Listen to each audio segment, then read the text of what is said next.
L'histoire commence, et le protagoniste mentionne que les membres d'un groupe d'aventuriers ont différents rôles, tels que l'attaquant et le guérisseur. Il se présente comme Rude, le tank, et il affirme que le rôle du tank dans le groupe est d'attirer toutes les attaques ennemies et de protéger les autres membres. C'est une position méconnue des aventuriers puissants, et il mentionne que c'est l'histoire de comment il a inversé la tendance et est devenu le protagoniste. La scène passe ensuite à Rude fantasmer sur les retrouvailles avec sa jeune sœur, et la guérisseuse de son groupe, nommée Nain, lui dit de ne pas faire de drôles de visage lorsqu'ils sont à la guilde. Rude s'excuse, et Nain se demande s'il fantasmait à nouveau sur sa sœur. Rude se demande comment elle le sait, et Nain déclare que c'est parce qu'elle connaît Rude depuis longtemps. Elle mentionne que Rude aime vraiment sa sœur, et elle se demande s'il ne peut pas montrer de l'intérêt pour autre chose une fois. Rude se demande ce qu'il devrait montrer d'intérêt, et Nain dit qu'il pourrait penser à la romance. Rude mentionne qu'il ne peut pas y penser parce que personne n'est plus mignon que sa jeune sœur, Manicia. Nain affirme qu'elle est sérieuse, et Rude lui dit qu'il n'a pas le temps de penser à autre chose en ce moment. Il mentionne que Manicia a une maladie incurable, et son seul espoir est le trésor secret du labyrinthe qui est censé exaucer n'importe quel vœu, mais il pense que c'est impossible pour lui de le trouver après l'humiliation d'hier. Nain dit que Rude ne devrait pas dire ça et mentionne qu'il a fait son travail en tant que tank. Elle dit qu'il n'a même pas été touché hier, et il était incompréhensible à quelle vitesse son bouclier absorbant se vidait. Rude affirme que ce n'était pas seulement hier, et dernièrement chaque fois qu'ils entrent dans le donjon, son bouclier se vide pour une raison quelconque. Il mentionne qu'il consomme beaucoup de potions, et cela doit mettre un fardeau sur Nain, la guérisseuse du groupe.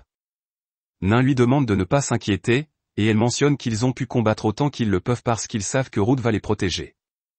Elle affirme que le bouclier absorbant de Rude a une valeur de 9999, et c'est le bouclier avec la valeur la plus élevée jamais vue. Elle lui dit qu'il est un tank exceptionnel, et il devrait relever la tête même si un nouveau membre du groupe arrive. Un certain Kigla entre alors dans la guilde, et tout le monde est surpris de voir le héros Kigla.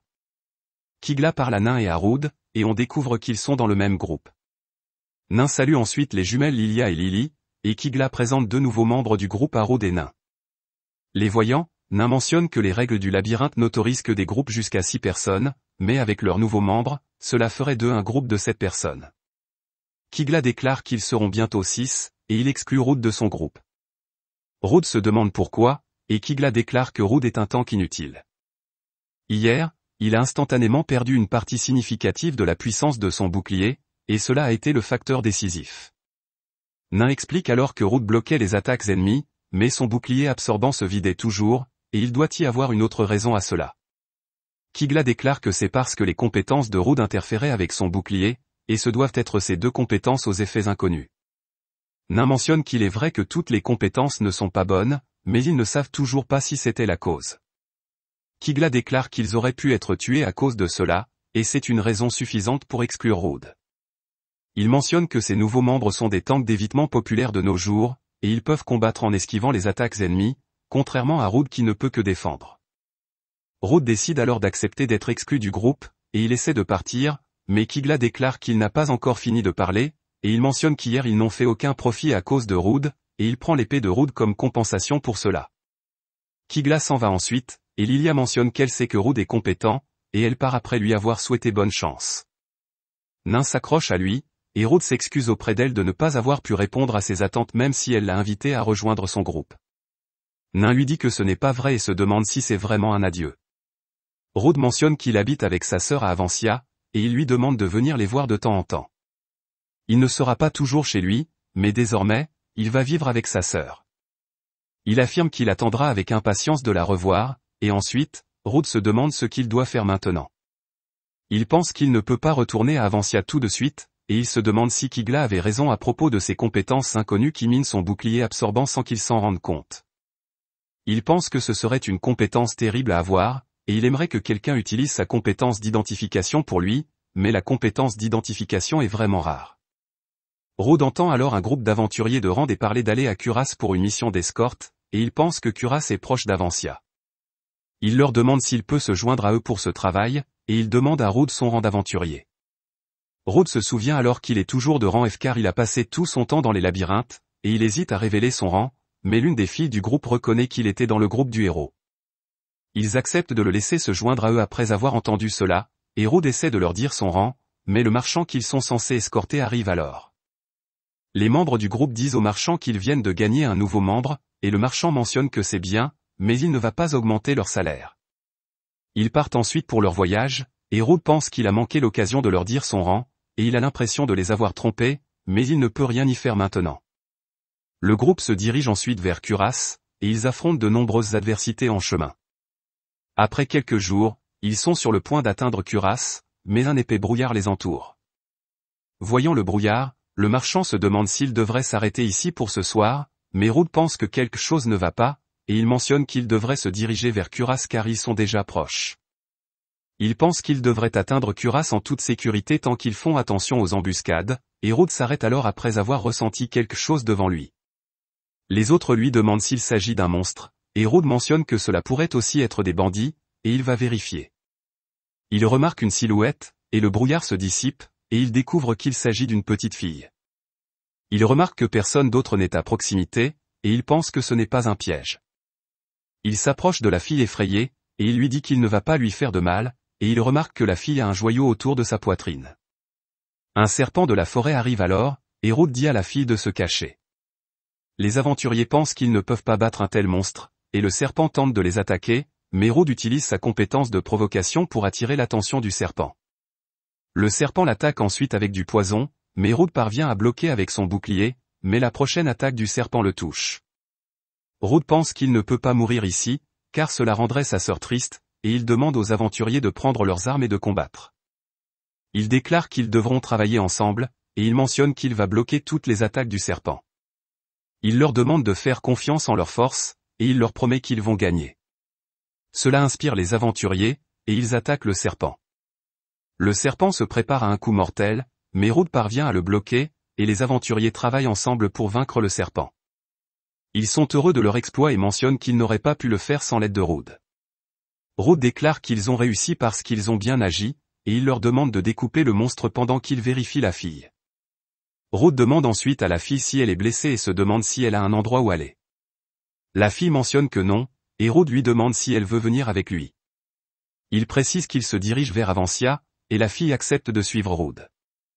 Rude affirme qu'elle ne peut pas se promener habillée ainsi, et le marchand donne alors à la fille une robe, déclarant que Rude peut considérer cela comme un cadeau de remerciement pour l'avoir sauvée. Rude demande à la fille d'aller là-bas pour se changer, et le marchand se demande si cette fille est une esclave. Rude pense qu'elle est un homoncule, et il explique que les homoncules servent les humains en tant qu'esclaves, mais en général, ils ne voyagent pas seuls. Il pense que la fille doit avoir des circonstances spéciales, et il dit au marchand que les marchands d'esclaves ne viendraient jamais aussi profondément dans une forêt dangereuse comme celle-ci, et la fille ne portait pas de collier. Il déclare que pour l'instant, il va s'occuper d'elle, et la scène coupe à Rude disant au revoir aux aventuriers après avoir terminé son travail d'escorte. Les aventuriers essaient de le recruter dans leur groupe, mais Rude refuse leur offre. Il leur dit qu'il doit trouver le trésor secret, et les aventuriers déclarent que le trésor secret a le pouvoir d'exaucer n'importe quel vœu et peut également créer des homoncules. Il déclare qu'ils n'aiment pas les homoncules, car ils sont sans expression et font leur travail sans passion. Rude remarque que leur conversation trouble la fille qu'il a sauvée, et il les arrête. Ensuite, il part avec la fille, et en chemin, il se souvient qu'ils ne se sont pas présentés, et il demande à la fille son nom. Il découvre qu'elle n'en a pas, et il décide de l'appeler Luna, et la fille aime ce nom. La scène passe ensuite à eux deux dînant quelque part dans la forêt, et Rude déclare qu'ils devraient arriver à Avancia demain, ils devraient donc dormir tôt aujourd'hui. Il nettoie ensuite la vaisselle, et Luna remarque que certains monstres s'apprêtent à les attaquer, mais elle parvient à les tuer facilement. Rude est surpris de voir cela, et il pense que Luna doit être un homoncule créé illégalement. Elle a la volonté et les émotions que les autres homoncules n'ont pas, et elle peut même combattre. Il pense que les homoncules créés illégalement sont normalement éliminés, mais son regard effrayé lui rappelait Manicia, et il ne pouvait pas l'abandonner. Luna s'excuse ensuite d'avoir ruiné le pot de Rude, et Rude mentionne que c'est bien. Il déclare que Luna aurait dû pouvoir vaincre ce serpent de la forêt si elle est si forte, et Luna lui dit qu'elle est douée en magie, mais elle n'a aucune compétence en combat rapproché. Rude lui demande si elle a des compétences en magie, et Luna mentionne qu'elle a une compétence qui améliore la magie, et elle a aussi la compétence d'identification. Rude est surpris d'apprendre qu'elle a la rare compétence d'identification, et il lui dit que cette compétence est si rare que seule une autre personne dans le royaume voisin l'avait, mais elle est décédée récemment. Maintenant, Luna est la seule avec cette compétence, et il lui demande si elle peut utiliser cette compétence pour identifier ses compétences. Luna accepte, et elle le touche pour identifier ses compétences. Elle lui dit qu'il a 4 compétences. La première est un corps sain qui le rend immunisé contre les effets de statut et stimule sa guérison naturelle. La deuxième est une provocation qui lui donne la capacité de concentrer l'attention d'un ennemi sur lui. Ensuite, il y a la conversion de vie qui lui permet de convertir le bouclier absorbant qu'il a épuisé en force. Rude pense que cela doit être une compétence offensive, et il réalise que certaines compétences ne peuvent pas être activées à moins qu'il ne les comprenne. Luna mentionne enfin le bouclier du sacrifice. Il permet à Rude de traiter le bouclier absorbant de ses alliés comme le sien, et il augmente la robustesse à la fois de lui-même et de ses alliés. Rude réalise que son bouclier absorbant se vidait parce qu'il encaissait les dégâts pour les membres de son groupe sans même s'en rendre compte, et il ne peut pas croire que le problème de ses compétences inconnues a été résolu si facilement.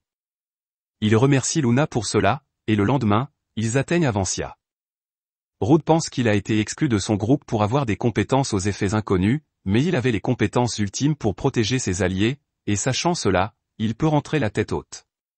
La scène coupe ensuite sur Rude entrant à Avancia avec Luna, et il mentionne que c'est un endroit tranquille, et il n'y a pas grand-chose ici, mais c'est un bel endroit. Il espère que Luna l'apprécie, et une fille nommée Milna serre Rude dans ses bras et lui demande combien de temps il restera cette fois-ci. Elle déclare qu'il devrait passer du temps avec elle, s'il est là pour un moment, et une fille nommée Phil salue également Rude, et Rude déclare que c'est agréable de les voir toutes les deux. Il se demande ce qu'elles font ici, et Milna mentionne qu'elle est là pour acheter un marteau, et Phil déclare qu'elle est en patrouille. Phil déclare qu'elle est également passée voir Manicia, et elle va bien. Rude mentionne qu'il n'a pas à s'inquiéter pour sa sœur quand il part en aventure, car toute la ville veille sur elle. Milna demande ensuite à Rude qui est la fille derrière lui, et Rude les présente à Luna, et il mentionne qu'il veille sur elle car elle n'a nulle part où aller. Milna et Phil se présentent à elle, et Phil lui dit qu'elle est la sous-chef de la garde de la ville. On voit que Phil est un peu timide, et la scène coupe à Rude dans sa maison. Il demande à Luna d'être silencieuse car sa sœur pourrait être endormie, et il remarque que sa sœur a préparé les plats de tomates qu'il adore. Sa sœur, Manicia, le accueille chaleureusement et lui demande qui est la fille avec lui. Rude est heureux de la voir et lui dit que cette fille est Luna. Il l'a rencontrée lors de ses voyages, et elle traverse des moments difficiles, alors il l'a invitée à rester avec eux. Rude pense qu'il n'a pas vu Manicia depuis une éternité, et elle est vraiment mignonne. Manicia se présente alors à Luna et lui demande de se sentir chez elle. Luna la remercie, et Manicia demande ensuite à Rude de s'asseoir et de manger pendant qu'elle prépare une deuxième portion. Rude lui dit qu'elle ne devrait pas se fatiguer car elle est encore faible, et Manicia mentionne qu'elle va bien, car elle se sent bien aujourd'hui. Rude déclare qu'ils devraient cuisiner ensemble dans ce cas, et Luna demande ensuite à Rude ce qui se passe avec les cheveux de Manicia. Rude se demande si c'est la première fois de Luna de voir quelqu'un avec une idiosyncrasie physique, et il déclare que dans le cas de Manicia, ses cheveux bougent selon ses émotions. Rude demande ensuite à Manicia si elle savait qu'il venait à cause de sa compétence, et Manicia mentionne qu'elle avait juste un pressentiment. Rude est surpris que Manicia ait préparé ses plats préférés juste sur un pressentiment, et il est heureux de le réaliser. Luna déclare ensuite que les deux sont vraiment proches, et Manicia mentionne que c'est normal. Manicia cuisine ensuite, et Rude l'aide, et ensuite, ils mangent la nourriture. Manicia remarque que Luna ne tient pas sa cuillère correctement, et Luna s'excuse pour cela. Elle mentionne qu'elle n'a utilisé une cuillère qu'à quelques reprises, et elle se souvient du temps où elle était avec les autres homoncules, et elle ne pouvait même pas tenir une cuillère à ce moment-là. Elle déclare avec les larmes aux yeux qu'elle réussira la prochaine fois, et Manicia lui dit qu'il n'est pas nécessaire de s'excuser. Elle lui apprend comment tenir une cuillère et mentionne qu'elle lui enseignera les choses petit à petit, alors Luna devrait prendre son temps pour apprendre. Cela rend Luna heureuse, et elle remercie Manicia. Au cours des 3 jours suivants, Rude et Manicia ont enseigné diverses choses à Luna, et le 4e jour, Luna prépare le petit déjeuner pour tout le monde. Rude et Manicia sont surpris de voir cela, et ils pensent que Luna a fait de grands progrès au cours des 3 derniers jours. Ils goûtent la nourriture, et ils pensent tous deux que c'est bon. Rude remarque que cela a le même goût que la cuisine de Manicia, et il se demande si tous les homoncules peuvent apprendre aussi rapidement. Manicia déclare alors que Rude devrait montrer la ville à Luna aujourd'hui, car il fait beau dehors. Rude est d'accord, et Manicia déclare qu'elle donnera à Luna quelques-uns de ses vêtements, pour qu'elle puisse se faire belle. Manicia apporte ensuite une tenue pour Luna et se demande si Luna aimerait qu'elle l'aide à mettre cette tenue, car c'est un peu difficile à mettre. Luna déclare qu'elle la mettra elle-même, et elle s'enfuit dans une pièce avec la tenue. Manicia se demande si elle a fait quelque chose pour contrarier Luna, et Rude pense qu'elle doit s'inquiéter que Manicia remarque sa pierre magique. La scène coupe ensuite sur Rude montrant la ville à Luna, et il déclare qu'Avancia n'a pas de guilde d'aventuriers ni d'église. Il y a une forge et une herboristerie. Sa caractéristique la plus remarquable est le verger à proximité, et il rencontre ensuite le père de Milna, nommé Résil. Rude présente Milna et Résil l'un à l'autre, puis il dit à Résil qu'il a perdu son épée magique et lui demande d'en fabriquer une autre pour lui. Résil déclare qu'il va créer quelque chose d'incroyable pour Rude, et Rude mentionne qu'il reviendra quand ce sera fait. Ensuite, Résil déclare que Rude devrait montrer à Luna la ferme monstrueuse, et la scène coupe sur Rude en train de le faire. Il explique à Luna que les plantes monstrueuses sont des plantes qui se transforment en monstres, et comme elles n'ont besoin que de mana pour pousser, elles peuvent pousser toute l'année, et elles sont également nutritives. Certains enfants remarquent ensuite Rude avec Luna et se demandent si Rude a maintenant une petite amie. Rude leur dit qu'ils sont simplement des compagnons de voyage, et les enfants pensent que cela doit être vrai, car Rude ne trouvera jamais de petite amie car il est un ciscon. Rude se demande qui leur a appris à dire cela, et les enfants déclarent que c'est Phil qui leur a dit. Une vieille femme arrive alors et demande aux enfants d'arrêter de traîner et de travailler, et les enfants s'enfuient. Voyant cela, Luna se souvient du temps où elle travaillait avec les autres homoncules. Ensuite, Rude présente Luna à la vieille femme appelée grand-mère Gigi, et il mentionne qu'elle est l'apothicaire de la ville. Luna se méfie d'elle, et grand-mère Gigi mentionne que Luna lui rappelle comment Manicia était autrefois, et elle souhaite avoir pu faire plus pour Manicia, mais ses médicaments ne peuvent pas la guérir. Rude lui dit qu'elle a déjà fait assez, et Manicia lui a dit qu'elle se sent beaucoup mieux maintenant grâce à elle. Grand-mère Gigi est ravie d'entendre cela, et elle dit à Luna de venir visiter sa boutique à tout moment si elle a besoin de quelque chose. Elle mentionne ensuite qu'elle va récolter des fruits et demande à Luna de se joindre à elle. Luna le fait et crée de bons souvenirs avec les villageois en cueillant des fruits. La scène passe ensuite à Rude rentrant chez lui avec Luna, et il s'excuse auprès d'elle pour que tout le monde la prenne pour sa petite amie. Il mentionne que c'est parce que Luna est si jolie que tout le monde veut prendre soin d'elle, et tous les deux sont embarrassés après cela. Rude demande ensuite à Luna de goûter les fruits, et Luna déclare qu'ils sont bons.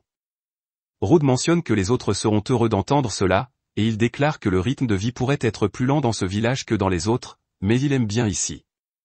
Luna mentionne qu'elle aime aussi ici, car tout le monde ici est vraiment attentionné, et elle veut rester ici pour toujours. Elle prend ensuite la main de Rude sur sa poitrine et lui demande s'il reconnaît cette chose sur sa poitrine. Rude mentionne que c'est une pierre magique, et Luna lui révèle qu'elle est un homoncule de combat développé dans la nation voisine de Brinkel, et elle s'excuse de ne pas avoir dit cela plus tôt à Rude. Elle déclare qu'elle pensait que Rude la tuerait s'il connaissait la vérité, mais il l'a sauvée, et elle ne voulait plus lui mentir. Rude mentionne qu'il y a quelque chose qu'il ne lui a pas dit non plus, et il déclare qu'il savait qu'elle était un homoncule. Il a vu sa pierre magique quand il l'a rencontrée pour la première fois, et Luna se demande pourquoi il l'a aidée alors. Rude lui dit qu'avant de venir dans ce village, lui et Manicia vivaient dans les taudis, et ses yeux ressemblaient exactement à ceux de Manicia à l'époque. Il mentionne qu'ils n'ont jamais oublié comment cela faisait d'être humain, même en vivant à cet endroit, et il demande à Luna si elle veut vivre comme un homoncule ou comme un être humain. Luna déclare qu'elle ne peut pas vivre comme un être humain car elle est un homoncule, et Rude mentionne qu'il n'a jamais entendu dire que les homoncules ne pouvaient pas devenir des humains. Il entre dans les labyrinthes pour une raison similaire, et pour guérir Manicia, il cherche un trésor secret qui peut exister ou non. Il mentionne qu'ils poursuivent tous deux des ombres, donc ils devraient bien s'entendre, et Luna déclare qu'elle aimerait être humaine. Rude mentionne alors qu'il a hâte de poursuivre ce rêve avec elle, et Luna lui dit la même chose, et elle l'appelle maître. Rude déclare que cela ressemble à quelque chose qu'un homoncule dirait, et Luna mentionne que pour une raison quelconque, elle voulait juste l'appeler comme ça. La scène coupe ensuite sur Luna disant à Rude qu'elle ne veut pas cacher ses origines à ceux qui lui sont proches, et elle dit à Manicia qu'elle est un homoncule. Manicia déclare qu'elle savait que Luna était un peu différente, mais elle veut quand même rester amie avec elle. Elles se serrent l'une contre l'autre, et Rude est heureux de voir cela. La scène passe ensuite à Rude, Luna et quelques autres personnes nettoyant un manoir, et une fois qu'ils ont fini, Manicia arrive avec du thé. Tout le monde se précipite pour être le premier à boire son thé, et Luna pense que Manicia est vraiment populaire. Rude obtient le thé en premier, et Phil mentionne que Rude est vraiment obsédé par sa sœur. Rude lui demande d'arrêter de dire cela, et il se demande si Manicia va bien. Manicia mentionne qu'elle va bien et déclare que Rude s'inquiète trop. Elle mentionne qu'elle pourrait ne pas être en grande santé, mais elle ne veut pas retenir son frère. Rude lui dit qu'il n'a jamais pensé une seule fois que Manicia le retenait, et les membres de la garde de la ville mentionnent que Rude devrait avoir un duel simulé avec eux maintenant qu'ils ont fini de nettoyer. Rude pense que c'est parfait, et il se demande s'il pourrait se battre après qu'il ait un duel avec Phil. Ils acceptent, et la scène coupe sur Rude ayant un duel avec Phil. Il lui dit qu'il veut tester ses compétences inconnues lors d'un duel simulé, et il déclare qu'il n'aura pas à se retenir contre elle. Phil mentionne que le côté dont le bouclier absorbant est épuisé le plus perdra le match, et il commence à se battre. Phil attaque Rude avec quelques coups d'épée, et Rude parvient à en bloquer la plupart, mais elle épuise régulièrement son bouclier absorbant. Luna remarque que Phil est vraiment bonne, et Manicia lui dit qu'ils sont appelés la garde de la ville, mais ce ne sont que des jeunes qui n'ont pas déménagé en ville, et quelques-uns d'entre eux sont de bons combattants. Elle déclare que Phil et son frère se démarquent même parmi eux, et ils devraient mettre leurs compétences à profit dans une grande ville. Manicia et Luna encouragent alors Rude tandis que les autres membres de la garde de la ville encouragent Phil, et cela détourne l'attention de Rude, et Phil parvient à le blesser d'une égratignure. Rude utilise ensuite une attaque d'épée pour briser le bouclier absorbant de Phil, et Phil et les autres ne peuvent pas croire que Rude ait fait cela d'un seul coup. Phil demande ensuite à Rude ce qu'il vient d'utiliser, et Rude mentionne que c'était sa compétence appelée conversion de vie, et elle lui permet de convertir son pouvoir de bouclier épuisé en force. Il ne peut pas l'utiliser tout le temps, mais maintenant il sait que sa puissance offensive n'est pas négligeable. Rude pense qu'avec la conversion de vie, il peut aussi participer à l'attaque plutôt qu'à la défense, et il demande aux autres qui va le combattre ensuite. Les autres ont peur de la nouvelle compétence offensive de Rude, et ils trouvent des excuses pour ne pas le combattre.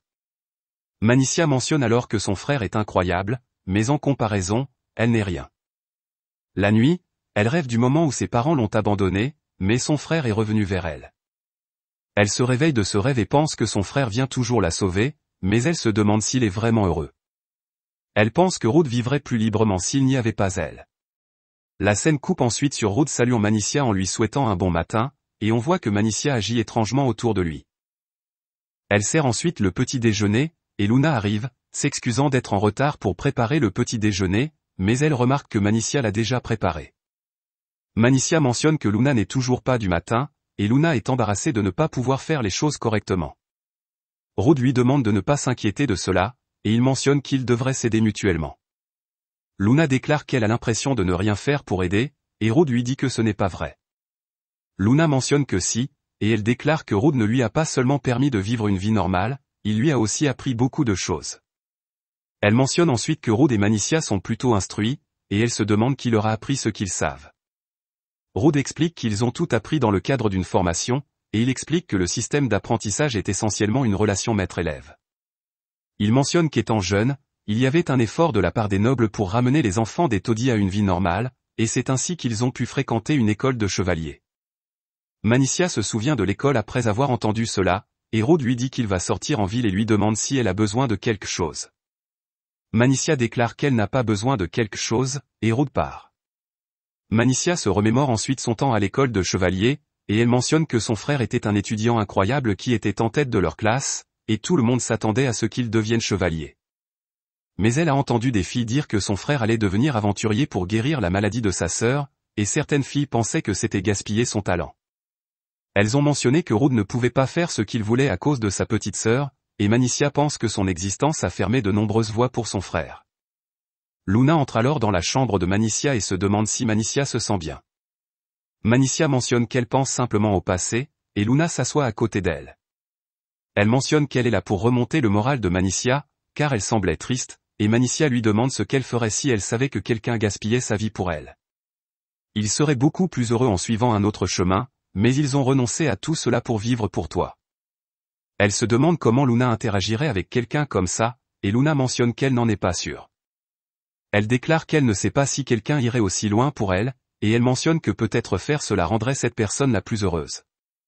Elle mentionne que Manicia doit parler de Rude, et Manicia essaie de nier cela, mais Luna déclare que Manicia devrait lui parler de cela. Elle mentionne que Rude a sauvé un homoncule illégal comme elle, donc peut-être que sa façon de penser est différente des autres. Manicia déclare qu'elle ne sait pas comment elle devrait interagir avec son frère, et elle pense que ce n'est pas correct de trop compter sur lui. C'est pourquoi elle essaie de rester à distance de lui, mais elle veut juste être gentille avec lui. Elle mentionne qu'elle ne sait pas quoi faire, et Luna déclare qu'elle devrait tout lui dire. Manicia découvre alors que son frère rentre à la maison grâce à sa compétence de repérage, et elle se demande ce qu'elle devrait lui dire. Luna lui demande de lui dire ce qu'elle veut, car elle ne peut pas savoir ce qu'il pense à moins qu'il ne parle. Manicia rencontre ensuite son frère, et elle mentionne qu'elle veut lui parler de quelque chose. Elle pense ensuite qu'elle a peur, et elle se demande ce qu'elle ferait si elle découvrait que son frère regrette de l'avoir sauvée. Luna la soutient, et Manicia demande à son frère s'il est heureux avec sa vie actuelle. Ruth déclare qu'il l'est, et Manicia est surprise d'entendre cela. Elle lui demande pourquoi il l'a sauvée quand elle a été abandonnée, et Ruth lui dit que c'est parce qu'elle l'a aussi sauvée une fois. Manicia ne se souvient pas l'avoir jamais sauvée, et Ruth lui rappelle que quand il était petit, les autres enfants avaient peur de lui parce qu'il était plus grand qu'eux et que son visage avait l'air peu amical. Mais Manicia n'a jamais montré de peur envers lui, et cela le rendait heureux à chaque fois. Il mentionne qu'il avait des doutes quand il a décidé de vivre avec Manicia, mais il pense toujours avoir fait le bon choix. Il mentionne qu'il aime le temps qu'il passe avec elle, et il est le plus heureux quand il est avec elle. Manicia pleure en entendant cela, et elle mentionne qu'elle pensait que Ruth serait malheureux à cause d'elle. Elle mentionne qu'à cause de cela, elle ne savait pas comment agir autour de lui, et Ruth s'excuse car il n'a jamais été doué pour socialiser lui-même. Manicia serre ensuite Ruth dans ses bras, et elle mentionne qu'elle aurait dû se ressaisir car elle connaît Ruth mieux que quiconque. Ruth déclare que tout va bien, et il remercie Luna pour cela. Luna mentionne qu'elle n'a rien fait, et Manicia la remercie également.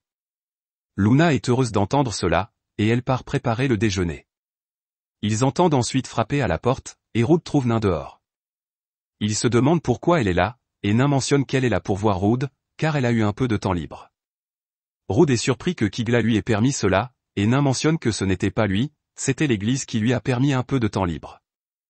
Elle déclare qu'elle n'est plus membre du groupe de héros, et elle explique qu'après le départ de Ruth, ils ont continué à échouer à nettoyer les labyrinthes, et le groupe de héros s'est dissous. Elle raconte ensuite à Ruth l'assaut qui a conduit à leur dissolution, et on voit qu'au cours de cet assaut, ils ont affronté un monstre redoutable, et ils n'ont même pas pu lui faire une égratignure. Kigla se demandait pourquoi son bouclier absorbant se vidait autant, et il se demandait ce qui était différent par rapport avant. Il a réalisé que cela pourrait être parce que Ruth n'était pas là avec eux, et quelques monstres de plus sont apparus dans le labyrinthe. Kigla a ensuite utilisé sa compétence de déferlement de vie, et cela lui a coûté 1000 points de bouclier absorbant. Il pensait ne jamais avoir su que le déferlement de vie coûtait autant, et il pensait que depuis le départ de Ruth, son bouclier absorbant se vidait plus vite et ses compétences devenaient plus faibles. Il refusait d'accepter que Ruth était celui qui maintenait leur groupe ensemble, et il a réussi à vaincre l'un des monstres.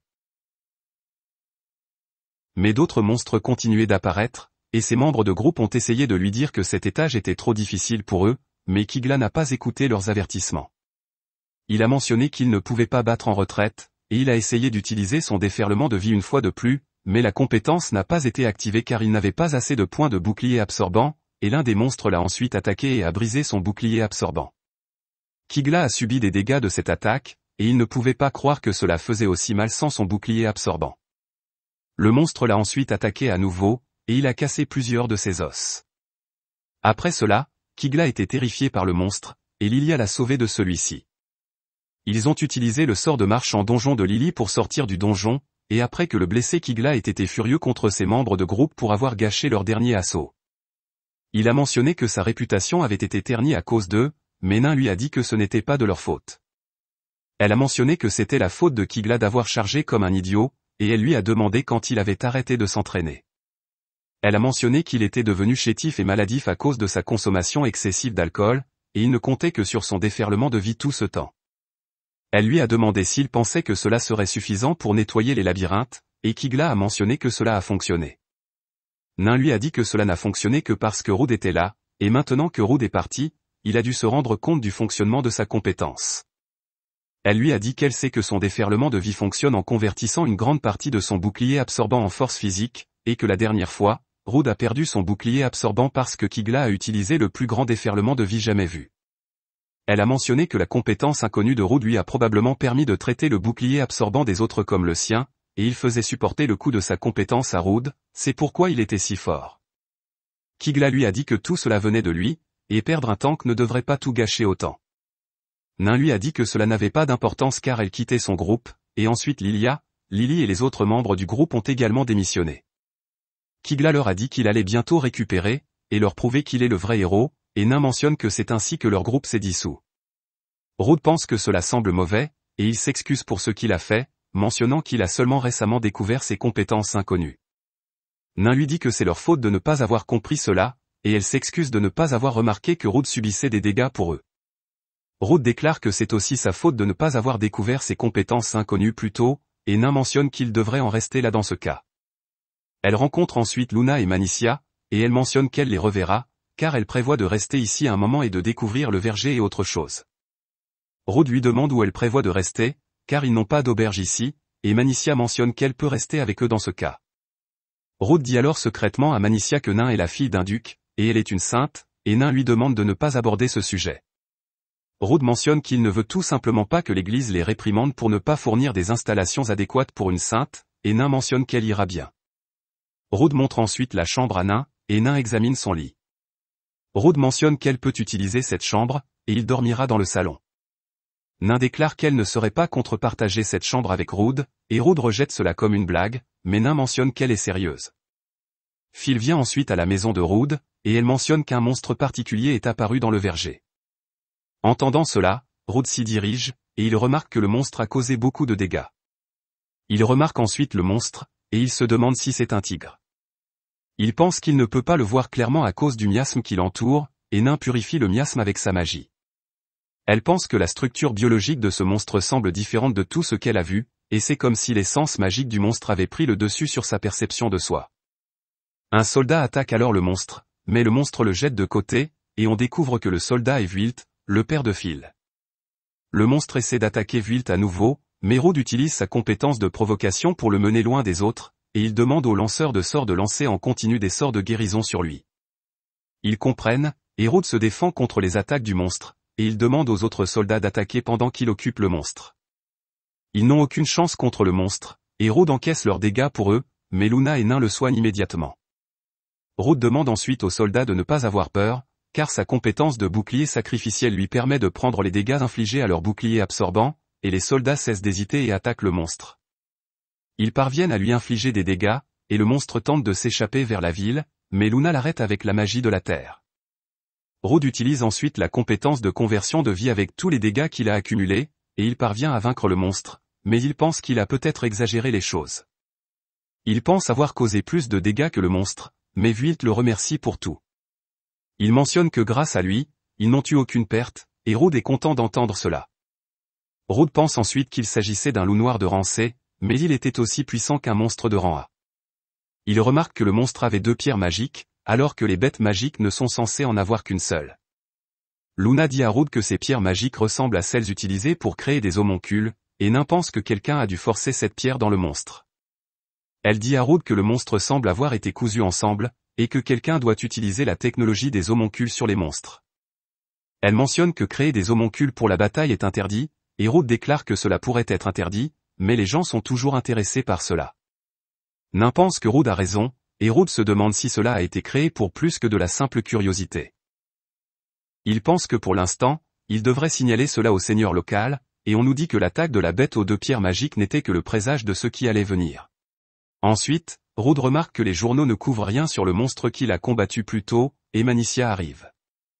Elle s'assoit sur les genoux de Rude et lui demande de lui lire le journal. Rude déclare qu'elle est tout à fait capable de lire le journal elle-même, mais il ne peut pas lui refuser après avoir vu son visage mignon. Rude lit alors le journal à Manicia, et il découvre que Kigla a commencé à explorer un nouveau labyrinthe. Manicia mentionne que Kigla était dans la dernière équipe de Rude, et Rude confirme. Manicia mentionne que Nain lui a dit qu'elle ne l'aimait pas parce qu'il se moque de Rude, et Rude déclare qu'elle a beaucoup de sentiments personnels à ce sujet.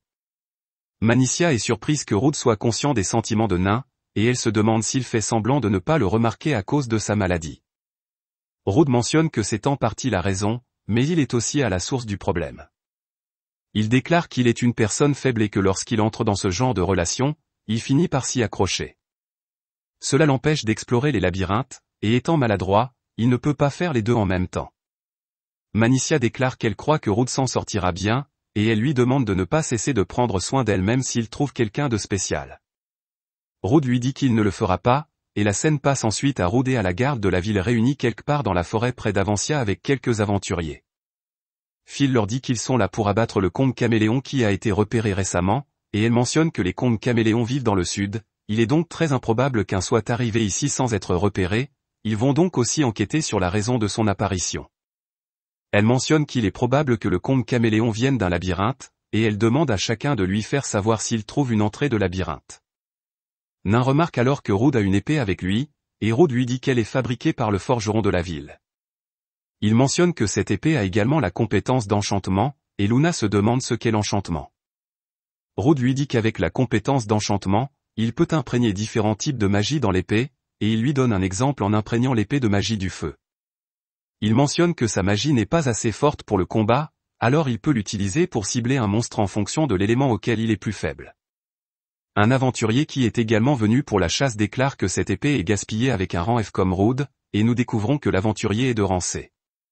L'aventurier demande à Rude de simplement rentrer chez lui, car ils n'ont pas besoin de quelqu'un comme lui, et Luna s'énerve contre cela. Elle se demande si Rude ne va rien dire, et Rude lui demande de se calmer, mentionnant qu'il préférerait être sous-estimé qu'estimé à sa juste valeur. Luna déclare qu'elle n'aime pas voir les gens se moquer de Rude, et Nain lui dit que cela n'arrive que parce que Rude ne met jamais à jour son rang à la guilde.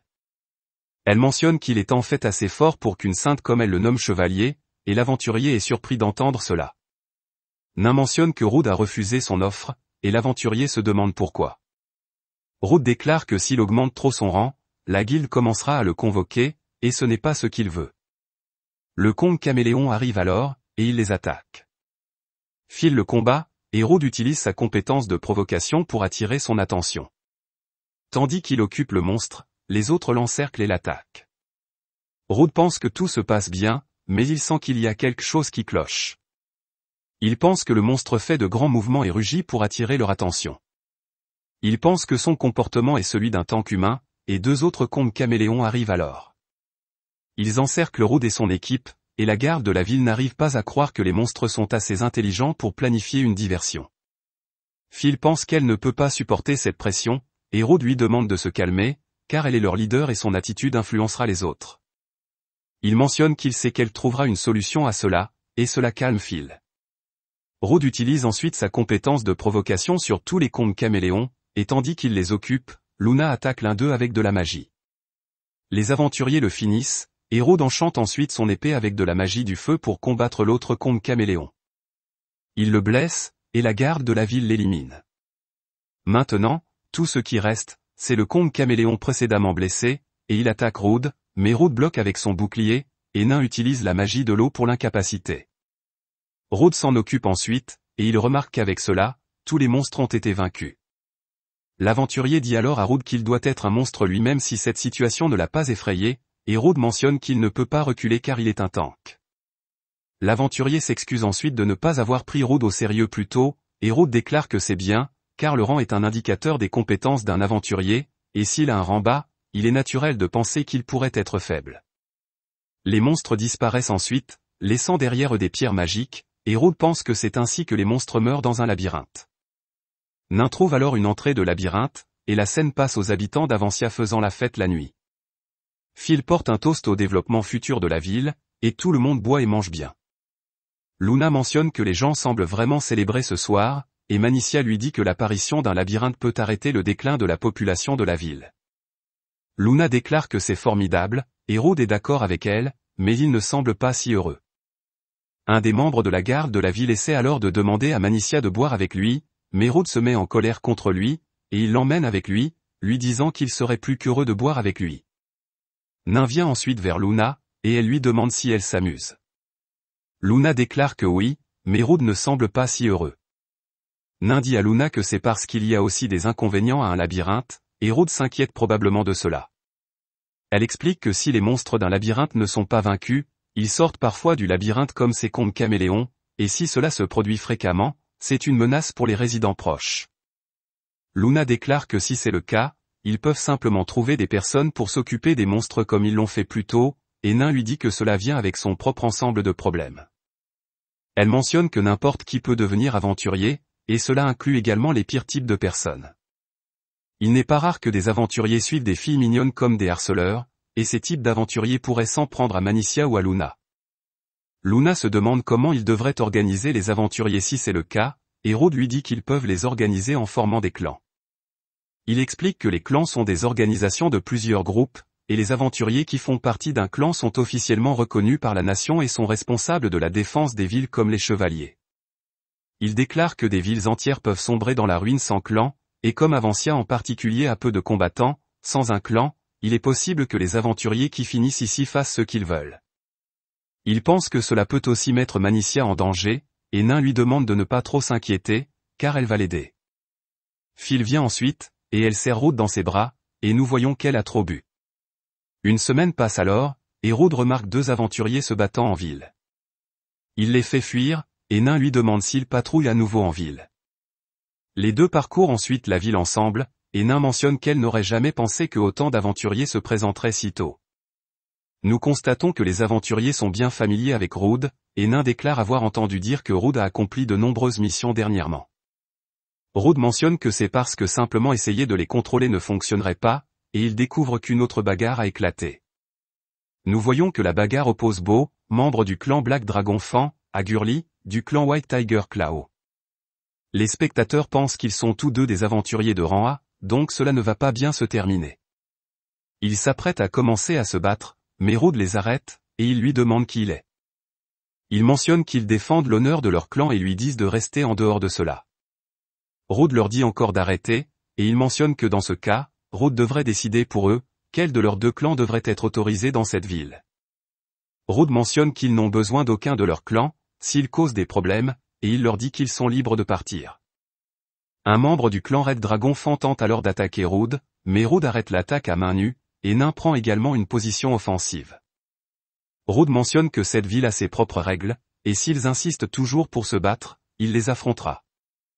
Les voyant, ils s'excusent tous auprès de lui, et ils essaient de recruter Rude dans leur clan, mais Rude refuse leur offre, et il les accueille à Avancia. Rude pense alors que les aventuriers de clan sont différents des individuels, car ils savent qu'en reculer, et il pense qu'avec tout cela, il ne pourra pas quitter la ville pendant un certain temps. Nain mentionne qu'elle ne pensait pas que ces gars inviteraient Rude à rejoindre leur clan, et Rude pense qu'il rêvait autrefois de rejoindre un clan qui fonctionnait comme une famille d'aventuriers. Un aventurier vient ensuite à Rude et mentionne que Vuilt l'a convoqué au quartier général. La scène coupe à Rude rencontrant Vuilt, et Vuilt lui informe que le seigneur du domaine l'a contacté concernant la situation actuelle. On lui a dit de choisir entre deux options, et la première consiste à ce que Rude crée son propre clan. Rude pense que c'est trop soudain, et Vuilt lui dit que les gens le complimentent depuis un certain temps. Rude mentionne qu'il apprécie les compliments, mais il doit guérir la maladie de Manicia, donc il ne peut pas prendre un tel poste. Vuilt mentionne qu'il le sait, mais c'est aussi ce que veulent les habitants de la ville. Rude pense qu'il aimerait aider la ville, mais il doit aussi guérir Manicia, et Vuilt lui dit que l'autre option est de détruire le labyrinthe d'Avancia. Rude pense que cela nuirait au développement de la ville, et Vuilt mentionne ensuite que de nombreux labyrinthes ont surgi autour de la nation, mais tous ne peuvent pas être gérés. Si Rude ne peut pas former de clan, alors il devrait rejoindre un groupe pour détruire le labyrinthe, mais il détesterait faire cela. Il mentionne que la décision finale appartient à Rude, et Rude quitte le quartier général, se demandant ce qu'il devrait faire. Il remarque alors quelques personnes ivres se battant, et il essaie de les arrêter, mais elles lui disent de rester en dehors de cela car il n'est qu'un autre aventurier. Rude pense que former un clan est le seul moyen de remettre la situation sous contrôle, et Luna vient alors vers lui. Elle mentionne que Rude doit retourner à la maison immédiatement, car Manicia est tombée malade, et Rude retourne chez lui. Il demande à Grandma Gigi comment va Manicia, et Gigi déclare qu'elle ne se sent pas bien. Manicia demande à Rude de ne pas trop s'inquiéter, et Rude pense alors que s'il devient chef de clan, il ne pourra pas quitter Avancia longtemps, et il ne pourra pas visiter divers labyrinthes. Il pense que Manicia ne sera jamais guérie s'il reste dans cette ville, et la scène coupe à lui demandant à Nain et Luna de former un groupe avec lui pour détruire le labyrinthe. Nain lui demande s'il est sûr, car cette décision privera cette ville d'une opportunité de développement, et Rude mentionne que s'il doit choisir entre la ville et Manicia, il choisira Manicia. Il leur parle de toute la situation, et Luna se demande si Rude devrait vraiment rester en ville s'il devient chef de clan. Elle mentionne qu'au lieu de rester en ville lui-même, il peut laisser derrière lui un représentant pour s'occuper des choses à sa place. Rude déclare que c'est possible, mais il ne voudrait pas forcer quelqu'un dans cette position, et Luna mentionne qu'elle prendrait volontiers cette position. Elle déclare que Rude a fait tellement pour elle jusqu'à présent, alors elle veut l'aider de toutes les manières possibles. Rude n'est pas trop sûr de cela, et Nain se demande s'il va cacher à nouveau ses sentiments. Elle déclare qu'elle soutiendra également Luna, et qu'elle quittera l'église, car elle avait prévu de ne plus être une sainte de toute façon. Elle déclare qu'elle rejoindra son clan et l'aidera, et Rude leur demande s'ils en sont sûrs. Il déclare que oui, et Nain dit à Rude qu'il devrait faire ce qu'il veut. Manicia vient alors là-bas et mentionne qu'elle n'est plus quelqu'un qu'il doit protéger tout le temps. Elle aime aussi cette ville, et s'il existe un moyen pour lui de la protéger, alors il devrait le faire. Elle déclare qu'elle se sent bien maintenant, et Rude remarque qu'elle n'est clairement pas bien, mais en voyant son courage, il décide de protéger à la fois cette ville et sa sœur. Il demande à tout le monde de l'aider, et ils acceptent de le faire. L'histoire continue, et Rude pense qu'après avoir été encouragé par ses amis, il a décidé de sauver à la fois Manicia et la ville, et il s'est mis au travail pour former son propre clan. Cependant, il a été convoqué par des aventuriers explorant le labyrinthe d'Avancia. Rude pense qu'il ne s'attendait pas à ce que d'anciens membres de son groupe explorent ce labyrinthe, et la scène coupe sur sa rencontre avec Lilia et Lily. Un chevalier d'église nommé Sugol est également avec eux, et Luna se présente à eux. Nous voyons que Kigla est également ici avec les autres et qu'il est gravement blessé. Nain dit à Kigla qu'il a du culot d'essayer de retrouver Rude après tout ce qu'il a fait, et Rude la remercie de le défendre, mais il déclare qu'il va bien. Il demande à Kigla pourquoi il l'a convoqué ici, et Kigla déclare qu'hier, ils ont rencontré un gardien conscient. Entendant cela, Rude pense qu'ils n'ont jamais pu converser avec aucun gardien qu'ils ont rencontré, et Kigla mentionne que combattre ce gardien est ce qui lui est arrivé. Il déclare que Rude devrait explorer le labyrinthe à sa place et lui demande de terminer sa mission pendant qu'il est coincé ici. Lilia explique que faire en sorte que Rude reprenne là où Kigla a laissé les choses est sa manière de s'excuser. Kigla lui demande de ne pas lui dire ça, et il mentionne qu'il sait que Rude veut le trésor secret du labyrinthe pour guérir sa sœur. Rude est surpris qu'il se souvienne de cela, et Kigla mentionne qu'il comprend maintenant ce qui lui permettait de combattre. Il demande à Rude s'il va y aller ou non, et Rude mentionne qu'il ira. Il déclare qu'il va emprunter Lilia et les autres, et avant de partir, Kigla s'excuse auprès de lui pour tout. Il lui demande de rester en sécurité, et Rude promet qu'il vaincra le gardien. La scène coupe ensuite sur le groupe de Rude au labyrinthe d'Avancia, et ils utilisent le cercle magique dans le labyrinthe. Luna leur demande à quoi sert ce cercle, et Nain lui explique qu'il les téléportera au premier étage. Ensuite, nous les voyons au premier étage, et Luna ne peut pas croire que tout cela est à l'intérieur du labyrinthe. Elle remarque qu'il y a aussi un soleil ici, et Rude lui dit que ce soleil ne bouge pas, alors elle ne devrait pas laisser cela perturber son sens du temps. Il explique que l'espace à l'intérieur du labyrinthe est déformé, et des choses impossibles à l'extérieur se produisent ici comme si de rien n'était. Luna remarque ensuite que le cercle magique a disparu, et elle se demande comment ils sont censés sortir. Rude lui dit qu'ils devront trouver un autre cercle magique pour sortir, et Nain mentionne que Luna ne devrait pas s'inquiéter, car Lily a une compétence appelée Dungeon Walk. Elle mentionne qu'en temps normal, ils doivent trouver des cercles magiques placés au hasard pour se déplacer entre les étages, mais avec Dungeon Walk, ils peuvent se déplacer vers les étages qu'ils ont déjà visités. Elle déclare qu'en général, jusqu'à 6 personnes peuvent bénéficier des effets d'une compétence, donc seulement 6 personnes peuvent être téléportées de cette manière. Rude déclare qu'il y a un autre sort similaire à Dungeon Walk, et il demande à Nain de le montrer à Luna. Nain lui montre le sort d'évacuation d'urgence, et Luna parvient à l'apprendre en une seule fois. Les autres sont surpris de voir cela, et Rude pense que cela doit être dû à la capacité d'un homoncule de combat. Le groupe de Rude est ensuite attaqué par 3 Chameleoncons, et Rude demande à Luna de se positionner là où elle peut protéger tout le monde. Il demande à Nain et Lily de fournir un soutien et des soins, et il dit à Lilia et Sugol d'être à l'avant, mentionnant qu'il sera le bouclier du groupe. Rude utilise ensuite sa compétence de provocation pour attirer l'attention d'un des Chameleoncons, et les autres s'occupent du reste. Les Chameleoncons ne font pas le poids contre leur groupe, et nous voyons que le gardien du labyrinthe les observe. Ensuite, nous voyons Rude et son groupe au 5e étage, et Lilia leur dit que c'est là qu'ils ont rencontré le gardien la dernière fois. Ils remarquent qu'il n'est pas là maintenant, et ils sont attaqués par 2 Fiel d'Azor. Rude remarque qu'ils sont plus rapides que d'habitude, et il se demande si c'est l'œuvre du gardien. Rude gère seul les 2 Fiel d'Azor, et il demande aux autres de chercher le cercle magique. Nain parvient à trouver le cercle magique et ils sortent de cet étage. Voyant cela, le gardien déclare que c'était une sage décision, et le groupe de Rude parvient ensuite à franchir tous les étages, et la scène coupe sur eux au 9e étage. Nain mentionne que le prochain est le 10e étage, et Rude remercie tout le monde de répondre à ses désirs égoïstes. Lilia lui demande de ne pas s'inquiéter, et elle mentionne que c'est pour sa sœur, donc elle peut comprendre à quel point c'est important.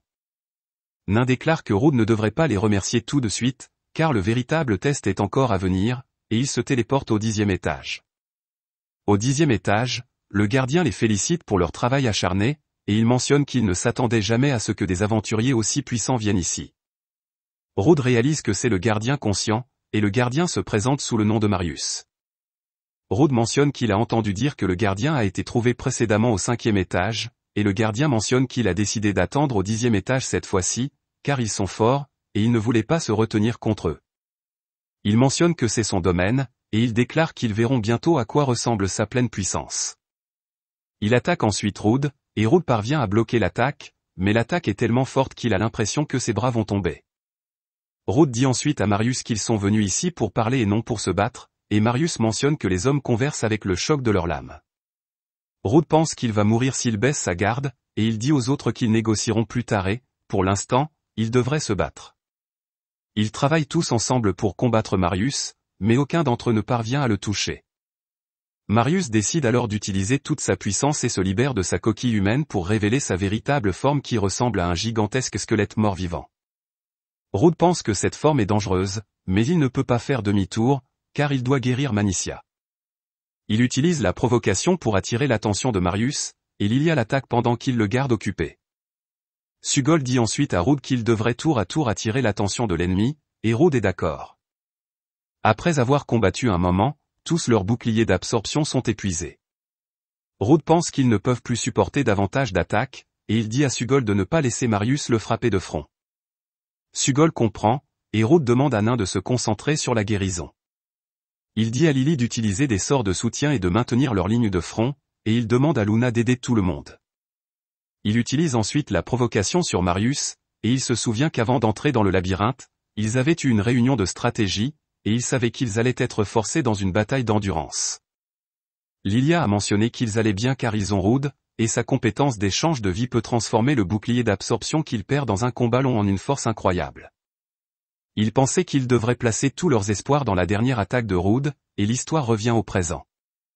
Nous voyons que tout le monde est fatigué à cause du long combat, et Luna essaie d'aller aider les lignes de front, car elle ne veut que personne ne tombe ici, mais Nain l'arrête. Elle mentionne qu'elle sait que c'est difficile d'être à l'arrière et de devoir regarder, mais tant qu'ils restent debout, les lignes de front iront bien. Elle déclare que c'est à eux de rester patients, d'endurer cela, et Luna comprend.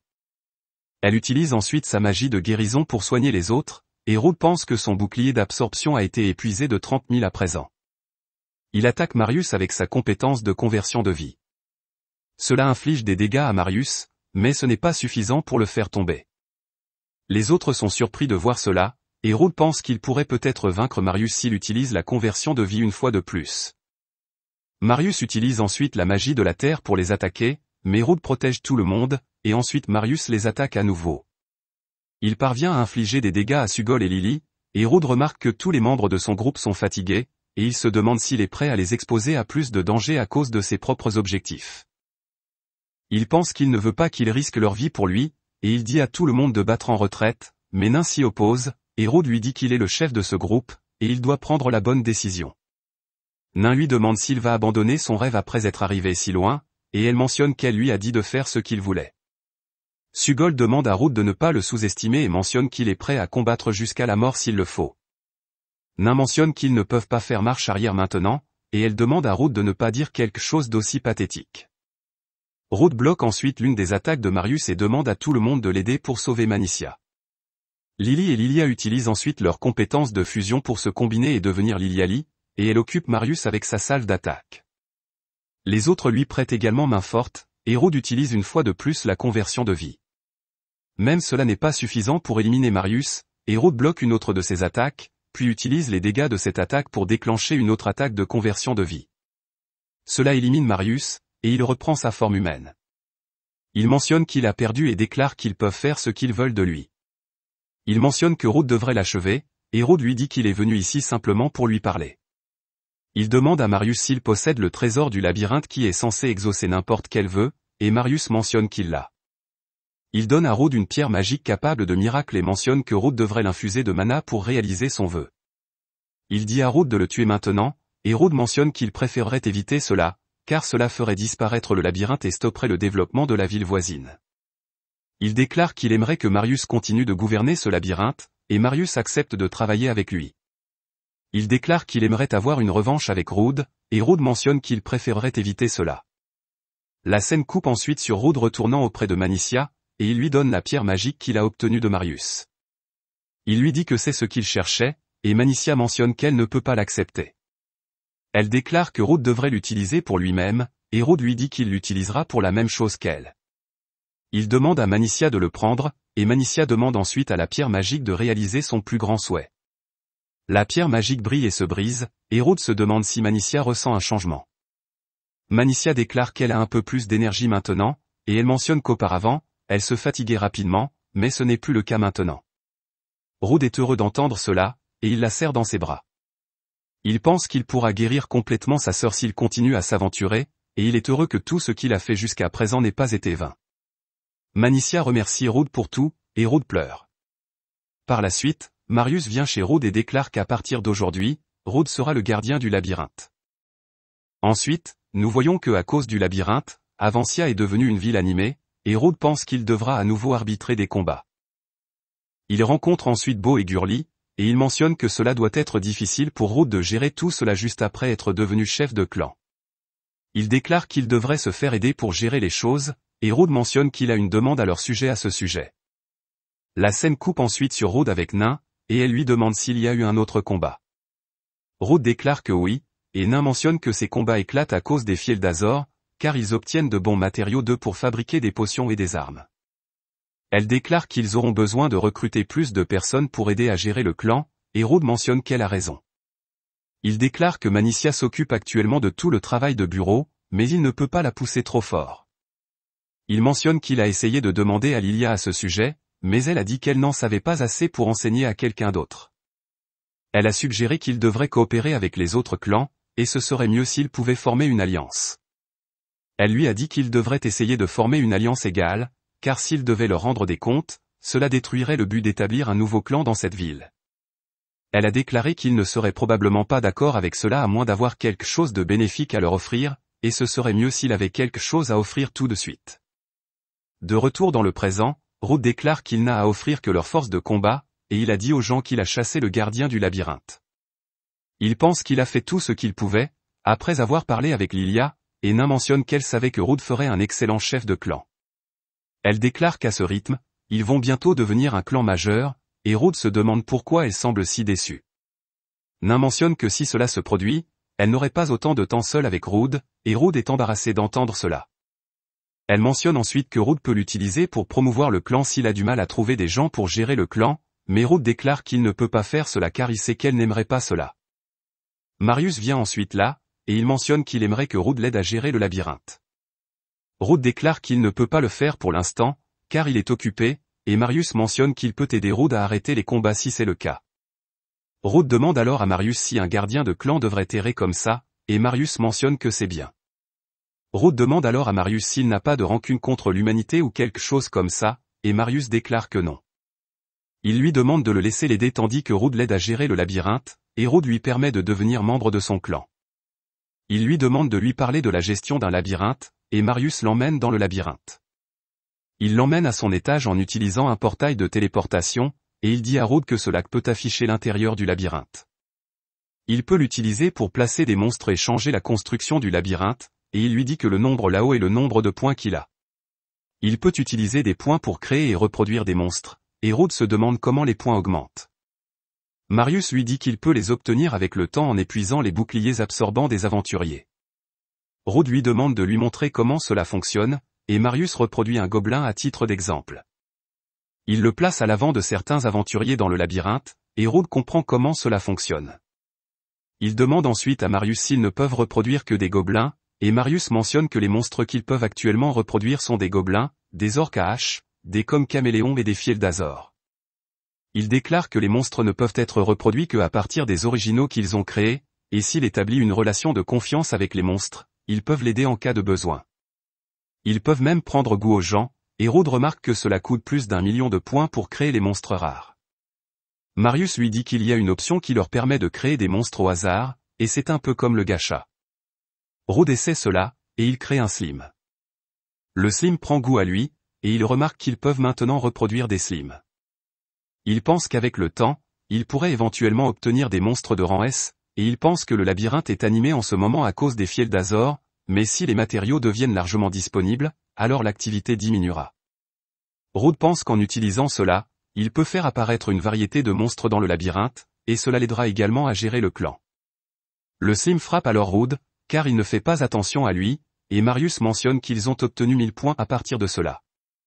Cela donne à Rude une excellente idée, et il dit à Marius qu'il va prendre en charge la gestion du labyrinthe, mais pas tout de suite. Il déclare qu'il devra d'abord réfléchir au type de labyrinthe qu'il doit former pour attirer les aventuriers, et il demande à Marius de gérer le labyrinthe un peu plus longtemps. Marius accepte, et Rude part avec le slime car il l'aime bien. La scène se coupe sur lui dans sa maison, et Manicia et Luna sont surprises de voir le slime. Rude leur dit que c'est bien, et il mentionne que Manicia a toujours dit qu'elle voulait un animal de compagnie. Manicia et Luna remarquent que le slime est en fait mignon, et Manicia déclare qu'ils devront lui donner un nom s'ils veulent le garder comme animal de compagnie. Rude nomme le slime Lim, et le slime aime le nom. La scène coupe ensuite sur Beau demandant à son clan de dragons noirs de s'allier avec le clan de Rude, et le sous-chef du clan essaie de refuser sa proposition. Pendant ce temps, Gurli demande la même chose à son clan, et les dirigeants des deux clans mentionnent que cela semble intéressant, et ils envoient tous deux une invitation à Rude pour rejoindre le bal conjoint que leurs clans vont organiser. Plusieurs jours plus tard, nous voyons Rude et son groupe dans la ville de Keld, et nous voyons que Lily et Lilia les ont également rejoints. Lily mentionne qu'elle n'a jamais assisté à un bal auparavant, donc c'est excitant, et Marius remarque alors quelques drapeaux autour de la ville, et il demande à Rude ce qu'ils représentent.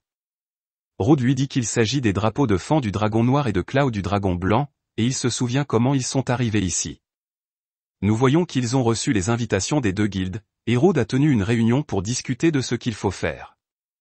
Il a informé tout le monde de l'invitation au bal à Keld, et Nain lui a demandé quel était le piège, car elle savait que ce n'était pas juste une invitation amicale pour que leurs clans travaillent ensemble. Rude lui a dit que les clans ont rejeté leur demande de former une alliance, et ils ont dit qu'ils la considéreraient, s'ils acceptent de servir sous eux, mais ce n'est pas le seul problème.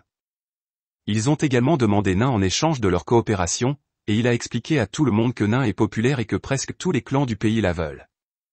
Nain a demandé à Rude ce qu'il allait faire, et Rude a mentionné qu'il ne s'opposerait pas à ce que Nain y aille seul, mais si elle veut qu'il l'arrête alors il ne la laissera pas partir. Nain lui a demandé de ne pas la laisser partir, car elle ne veut pas faire partie d'un autre clan, et Rude a accepté de rejeter cette condition.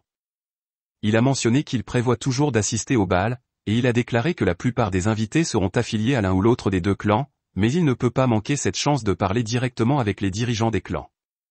Nain a été d'accord avec lui sur ce point, et Marius a alors mentionné qu'il a récemment remarqué un autre labyrinthe avec un gardien conscient. C'était le labyrinthe de Keld, et Rude a pensé que si c'était vrai alors il pourrait peut-être acquérir une autre de ces pierres, et cela pourrait peut-être guérir complètement Manicia. Nain a dit à tout le monde qu'elle a entendu dire que les deux clans principaux n'ont fait que le 50e étage de ce labyrinthe, et Rude a déclaré qu'ils allaient bien, car leur groupe s'est entraîné dur depuis leur dernière attaque, et ils sont devenus plus forts. Il a mentionné que leur objectif lors de ce voyage serait de piller le labyrinthe, et de demander de l'aide au clan. L'histoire revient ensuite au présent, et nous voyons Rude et son groupe se préparer pour le bal. Nous voyons que les filles se sont bien habillées, et elles se rendent ensuite à la salle de bal.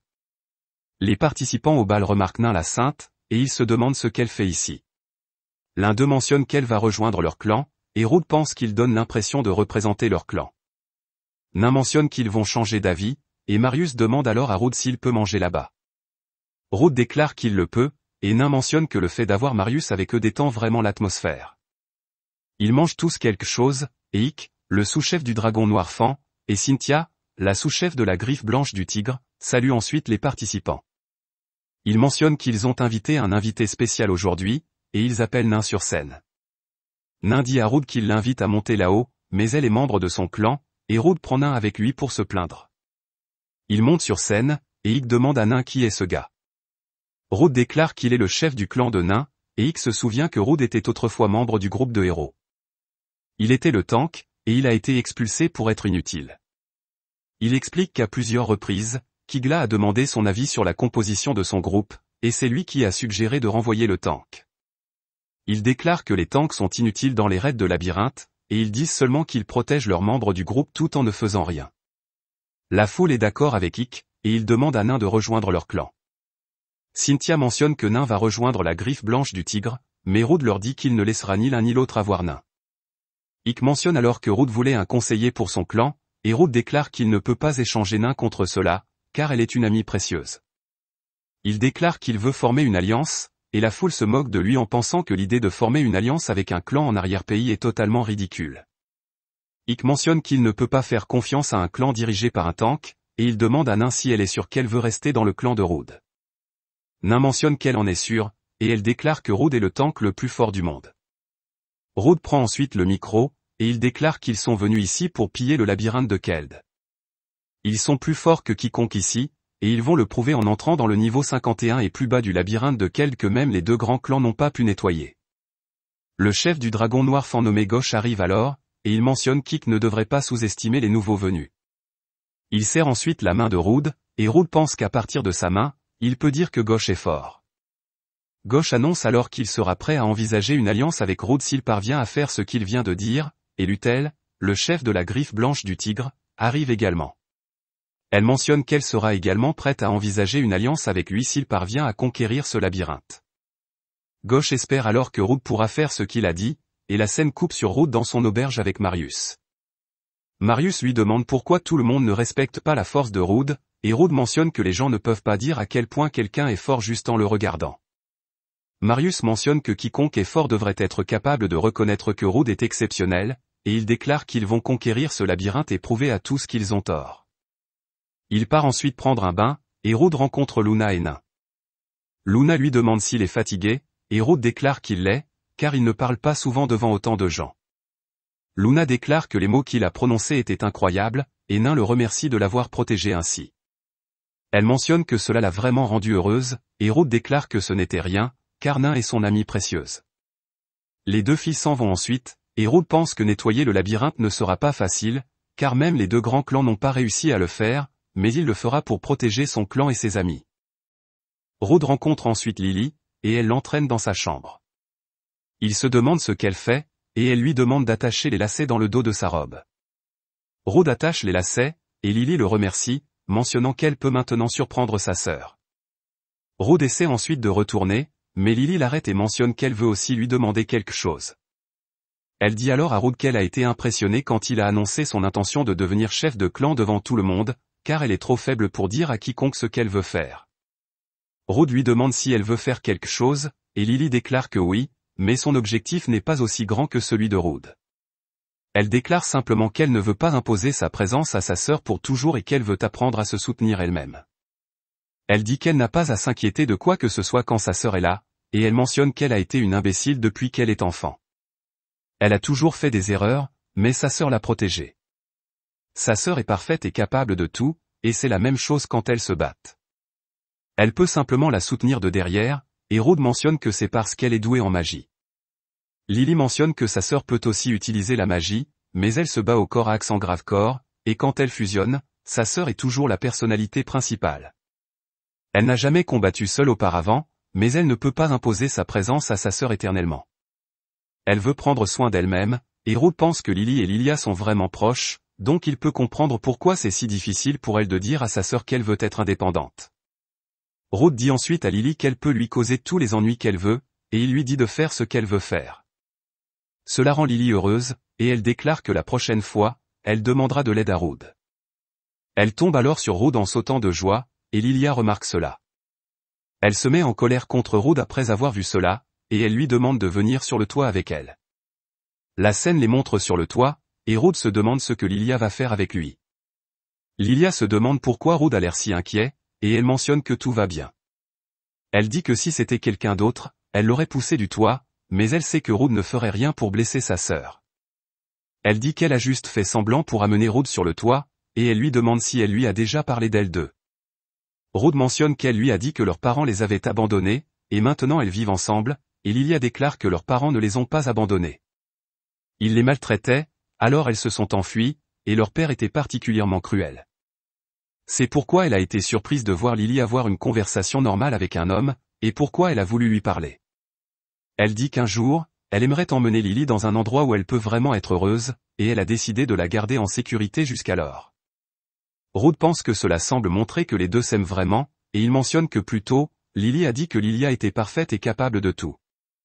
Lilia mentionne qu'elle n'est pas parfaite, et Rude est d'accord avec elle, car elle perd son calme quand il s'agit de sa sœur. Lilia mentionne que Rude est pareil à cet égard, et elle le remercie ensuite de l'avoir écouté. Rude dit que c'est bien, car elle est sa chère amie, et elle peut lui parler de tout. La scène passe ensuite à la fête de Rude au labyrinthe de Keld, et il retrouve Lily et Lilia là-bas, qui sont allées en éclaireuse.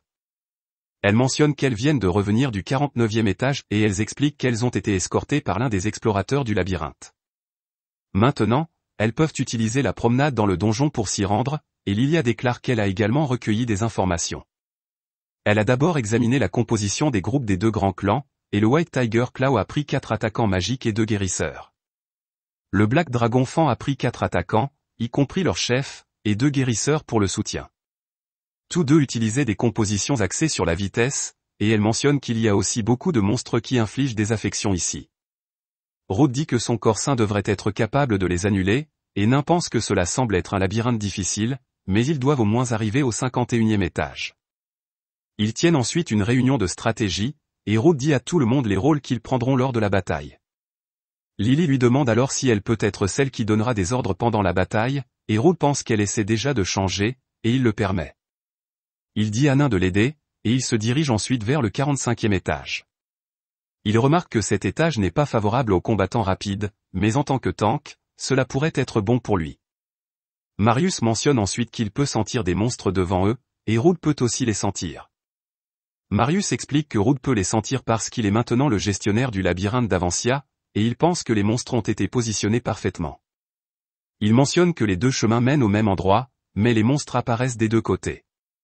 Donc, s'ils se battent à gauche, alors les monstres à droite peuvent faire une attaque en tenaille, et ceci pourrait être l'œuvre d'un gardien rusé.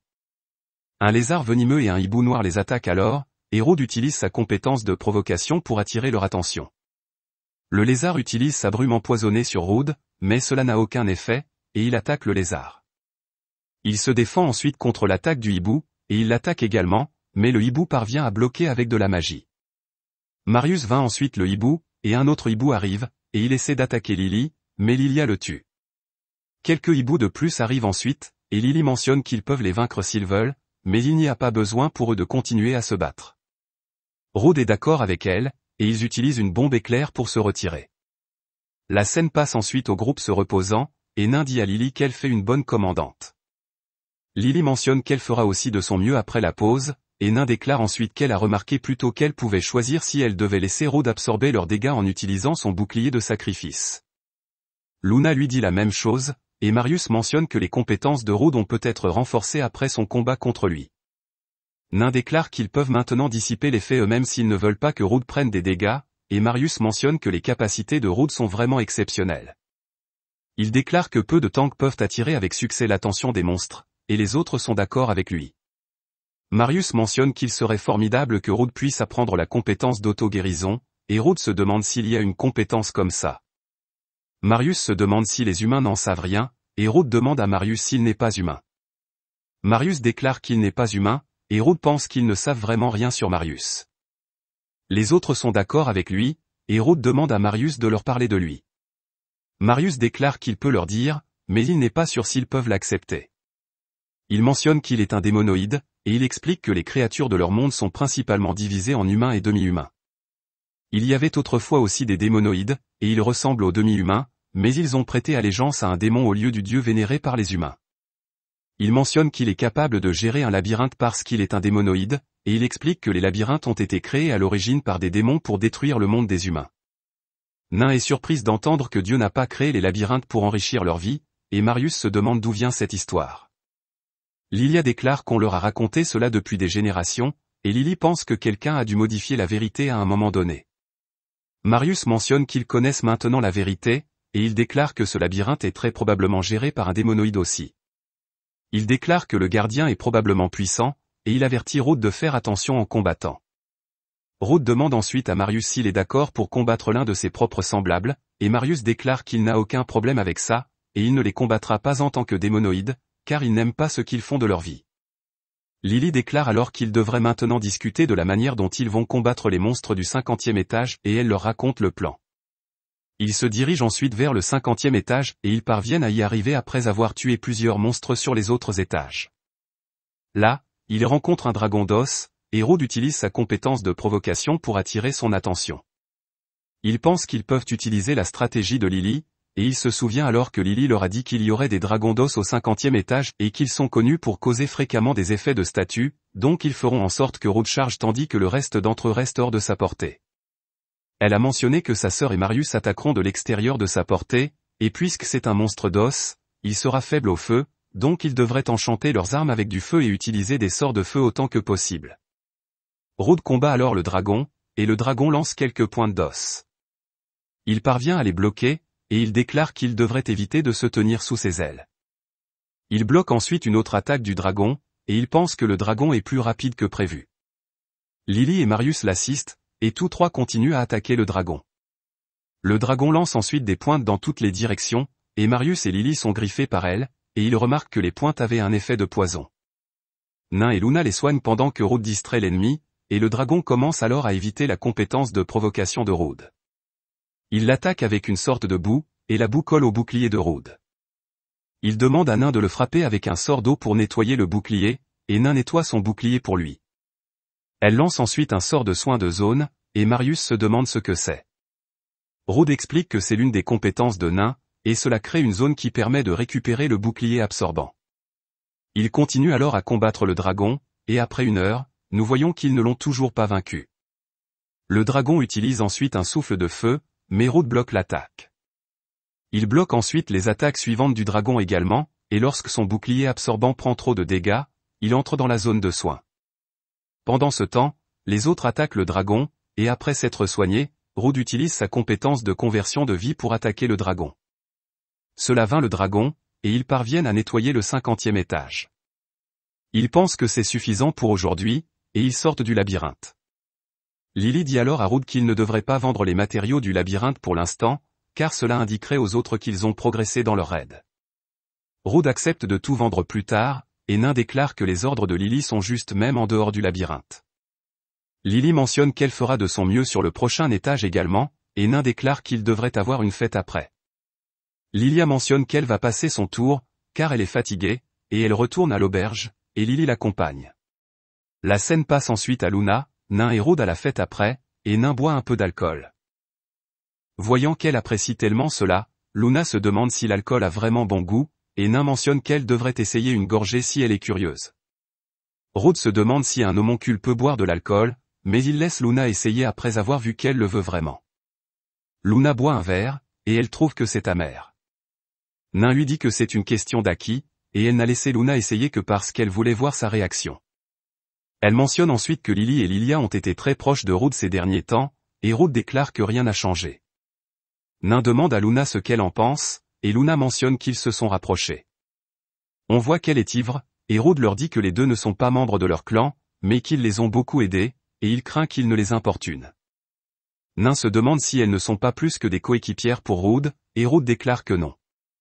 Nain déclare alors que dans ce cas, les deux devraient devenir plus que des coéquipières, et Rude lui dit qu'il ne pense pas à ce genre de choses pour l'instant, car guérir sa sœur est sa priorité.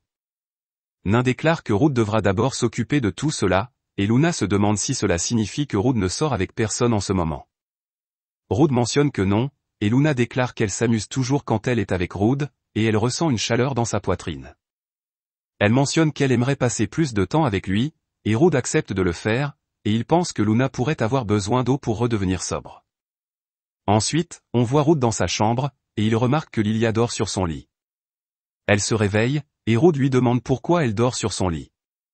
Lilia explique qu'elle voulait demander quelque chose à Rude, et Marius l'a laissé entrer, et elle a dû s'endormir car elle était fatiguée de leur raid plus tôt. Rude lui demande ce qu'elle voulait dire, et Lilia déclare que Lily a vraiment travaillé dur aujourd'hui. Rude mentionne qu'il a été surpris de voir à quel point elle est capable, et Lilia déclare que Lily a toujours pu faire les choses si elle reste calme. Rude mentionne que cela a du sens que leurs capacités soient comparables puisqu'elles sont jumelles, et Lilia déclare que Lily a fait beaucoup d'efforts aujourd'hui parce qu'elle veut changer, et elle se demande si le changement fait peur à Rude. Rude mentionne qu'il n'aime pas tellement le changement, et surtout pas ce qui arrive à Avancia. Parfois, il se sent mieux si les choses restent les mêmes, et il est sûr que beaucoup de citadins sont d'accord avec lui. Il ne sait pas s'ils font les bonnes choses, mais il est aussi content que les choses aient changé. Il mentionne qu'Avancia ne serait pas devenue aussi animée si les choses n'avaient pas changé, et il pense que la meilleure option est de profiter du changement. Lilia déclare que ce serait le mieux si les choses restaient les mêmes, et elle mentionne qu'elle est plus faible que Lily. Elle veut l'aider, mais elle est aussi triste de la voir s'éloigner d'elle. Rude pense que l'incapacité de Lilia à laisser partir sa sœur pourrait être un problème plus important que le désir de Lily d'être indépendante, et il dit à Lilia que certaines choses vont changer, mais il est sûr que Lily et Lilia resteront les mêmes pour toujours. Les deux s'entendront toujours bien, et même si quelque chose change, ils continueront probablement à vivre ensemble pour toujours. Lilia mentionne que Rude a réfléchi à cela, plus qu'elle ne s'y attendait, et elle déclare que Lily était tellement brillante aujourd'hui qu'elle ne pouvait pas se résoudre à la regarder, mais à partir de demain, elle ne lui tournera pas le dos, et Rude lui souhaite bonne chance. La scène passe ensuite à la fête de Rude au premier étage du labyrinthe le lendemain, et il mentionne qu'ils iront au 51e étage aujourd'hui. Lily explique que le 51e étage est aussi loin que les deux clans principaux sont allés, et ils n'ont pas beaucoup d'informations à ce sujet car le brouillard à ce niveau est dense. Ils pourraient avoir besoin d'utiliser autre chose que la magie de détection pour trouver les monstres, et Rude déclare que Lily sera responsable de la détection.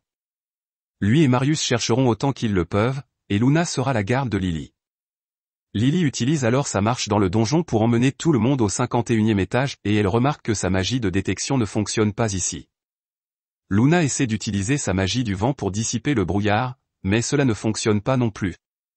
Marius mentionne que ce brouillard est probablement composé de mana, et c'est pourquoi le vent ne peut pas le dissiper, mais comme les monstres ont aussi du mana, ils peuvent se concentrer là-dessus pour trouver le remplacement.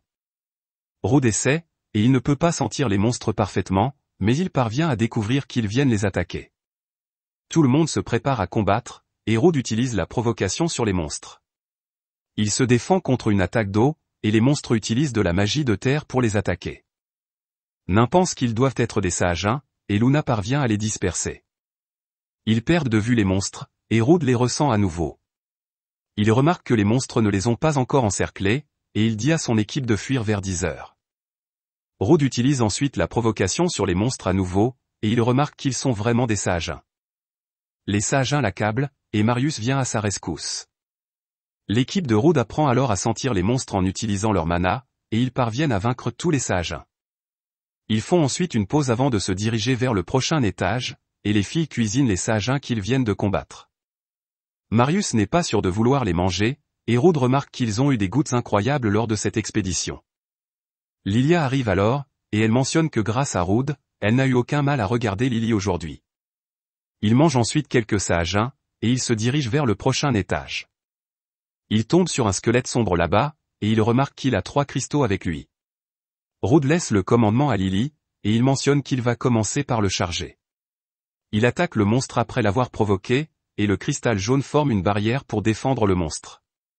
Le cristal rouge attaque ensuite Rude avec le feu, et le bleu rend le squelette plus rapide. Rude comprend alors que le cristal jaune agit comme un tank, le bleu lance des sorts d'amélioration, et le rouge lance des sorts offensifs. Il se demande comment il devrait attaquer ce monstre, et il attire l'attention du monstre tandis que Lilia et Marius l'attaquent, mais il parvient à bloquer leur attaque. Rude l'attaque en même temps, et le monstre utilise alors un flash pour les aveugler. Après le flash, il remarque que Lilia agit étrangement, et elle attaque Marius. Elle lui demande d'arrêter de blesser Lily, et elle se souvient du temps où ses parents les battaient, elle et sa sœur. Rude demande à Nain de la soigner, et elle mentionne qu'elle va d'abord soigner les autres, car ils ont également été affectés par des effets de statut. Rude attaque ensuite le monstre avec sa compétence de conversion de vie, et il demande à Marius de maintenir le squelette en échec pendant qu'il s'occupe de Lilia. Marius accepte, et Rude utilise la provocation sur Lilia. Il la maintient alors en place, et elle lui demande d'arrêter de blesser Lily. Rude réalise alors que Lilia doit avoir des visions de son traumatisme passé, et il lui dit que personne ici ne va leur faire de mal. Il mentionne que les deux sont maintenant forts, et quoi qu'il arrive, il va les protéger. Cela ramène Lilia à la raison, et Rude lui dit de ne pas s'inquiéter, car ils ont beaucoup de monde pour les aider maintenant. Lilia déclare que Rude a raison, et Marius recule ensuite du monstre. Il mentionne qu'ils doivent détruire le cristal jaune avant de pouvoir s'attaquer au squelette, et Rude mentionne que cela ne sera pas facile. Le squelette les attaque ensuite avec le cristal rouge, et Rude se défend. Nain le mouille avec de l'eau pour le protéger du feu, et Rude charge le squelette. Il remarque les gouttes d'eau passant à travers sa barrière, et il dit aux autres qu'il a trouvé un moyen de vaincre le squelette. Il leur explique que le squelette ne peut pas bloquer à la fois les attaques magiques et physiques, et ils essaient d'utiliser à la fois les types d'attaques en même temps, et cela fonctionne. Ils utilisent ensuite cette connaissance pour combattre le squelette, et il essaie de leur infliger à nouveau des effets de statue, mais cela ne fonctionne pas car ils sont protégés par le sort de nain qui annule les effets de statue. Tout le monde utilise ensuite la magie pour attaquer le squelette, et Rude charge dessus. Ils utilisent les dégâts de leurs attaques magiques pour utiliser la conversion de vie, et cela affaiblit le squelette. Il fait ensuite une copie de lui-même, et ils ne peuvent pas identifier lequel est le vrai. Luna leur dit lequel est le vrai, et ils l'attaquent tous. Cela affaiblit encore plus le monstre, et ils parviennent à le vaincre en travaillant ensemble. Nain pense qu'elle a besoin d'une pause après cela, et Rude mentionne qu'il devrait trouver le cercle magique avant de faire une pause. Lily essaie de trouver le cercle avec la magie de détection, mais elle ne peut pas le localiser, et Rude se demande si cela signifie que c'est le dernier étage. Il demande à Marius ce qu'il en pense, et Marius mentionne qu'il n'est pas sûr de ce que pense le gardien. Il est possible que le squelette ait été leur chef-d'œuvre, et ils les craignent parce qu'ils l'ont vaincu. Rude se demande si cela signifie que le gardien a scellé la route vers le prochain niveau, et Marius déclare qu'il a le sentiment que ce gardien est inhabituel. Rude mentionne que c'est aussi loin qu'ils peuvent aller pour l'instant, et il déclare qu'ils devraient rebrousser chemin, et une fille apparaît derrière Rude. Elle se demande s'ils partent, et elle le mord. Rude se demande qui est cette personne, et 4 autres squelettes sombres apparaissent alors là-bas. La fille mentionne qu'elle pensait avoir enlevé tous les monstres de cet étage, et elle bat les squelettes en un instant, et Marius déclare que cette fille est un roi démon. Rude pense que cette fille doit être la gardienne du labyrinthe, et la fille utilise son mauvais œil sur eux. Rude se demande quelle est cette onde d'énergie, et il pense que cela va prendre plus que ça pour les arrêter. La fille est surprise qu'ils soient immunisés contre les effets de statue, et Rude lui demande si elle est la gardienne du labyrinthe. Elle déclare que oui, et elle lui demande s'ils n'ont pas peur d'elle. Rude déclare qu'elle a l'air d'une fille mignonne, et la fille nommée Amoncelot est heureuse d'entendre cela. Marius dit à Rude qu'il ne devrait pas la juger sur son apparence, car c'est une sorcière de 300 ans, et cela rend Amon furieuse. Elle attaque Marius, mais Rude le protège, et elle ne peut pas croire que l'échec d'un roi démon s'est allié avec des humains. Marius déclare qu'il déteste simplement les rois démons, et Amon lui dit de rester en dehors de son chemin car il n'a aucune chance contre elle. Rude mentionne que Marius ne pourra peut-être pas la vaincre seul, mais il n'est pas le seul qu'elle affronte en ce moment. Amon déclare que leur force individuelle ne se compare toujours pas à la sienne, et Rude mentionne que les humains individuels ne sont pas si forts, mais ils pourraient peut-être la battre s'ils se battent en groupe. Amon est intéressé de voir à quel point ils peuvent bien se débrouiller contre elle, et Rude utilise la provocation sur elle. Elle l'attaque, mais il bloque ses attaques, et les autres essaient de l'attaquer, mais ils ne peuvent pas la toucher. Rude remarque que même avec la provocation, elle ne concentre pas son attention sur lui seul, et Amon mentionne qu'ils ne pourront pas l'atteindre avec des attaques comme celle-ci. Rude essaie alors de l'attaquer à nouveau, mais elle esquive avec sa magie du vent, et Nain parvient à la faire tomber. Marius essaie de l'attaquer, mais elle l'envoie voler, et Rude utilise à nouveau la provocation sur elle. Alors qu'elle l'attaque, Lily utilise sa magie sur elle, et Rude la surprend avec une pierre magique lumineuse. Marius et Lilia parviennent ensuite à la toucher, et ensuite Amon libère son mana, et cela crée une tempête autour d'elle. Alors qu'elle est entourée par la tempête, Nain utilise sa magie pour soigner tout le monde, et Rude pense qu'elle est bien plus forte que n'importe quel monstre qu'ils ont affronté jusqu'à présent. Ces membres du groupe mentionnent qu'ils peuvent la vaincre s'ils travaillent ensemble, et la tempête se calme, et de l'intérieur sort un fan rire. Ils peuvent dire à quel point elle est devenue puissante après s'être transformée, juste par son rugissement, et Rude se défend contre ses attaques tandis que Lilia et Marius attaquent Amon. Ils ne peuvent même pas lui faire une égratignure, et tout en se défendant, Rude pense qu'il serait mauvais si elle parvient à lui enfoncer ses crocs. Luna et Lily l'attaquent ensuite avec de la magie, mais même cela n'est pas très efficace, et Rude pense que c'est bien car ils sont prêts pour un long combat contre la gardienne. La gardienne attaque alors Rude à nouveau, et il pense que ses attaques sont devenues plus fortes. Marius attaque ensuite Amon, et il parvient à la blesser, et il déclare que cela lui a pris un certain temps pour préparer cette attaque. Ensuite, Amon rugit, et Nain lance un sort annulant les effets de statut sur Marius, Rude et Lilia, et elle mentionne qu'ils doivent faire attention car elle ne pourra pas les soigner tant que le sort sera actif. Amon attaque ensuite Rude à nouveau, mais son bouclier absorbant tient bon, et il pense que tant qu'il est debout, ses membres du groupe ne vont pas perdre.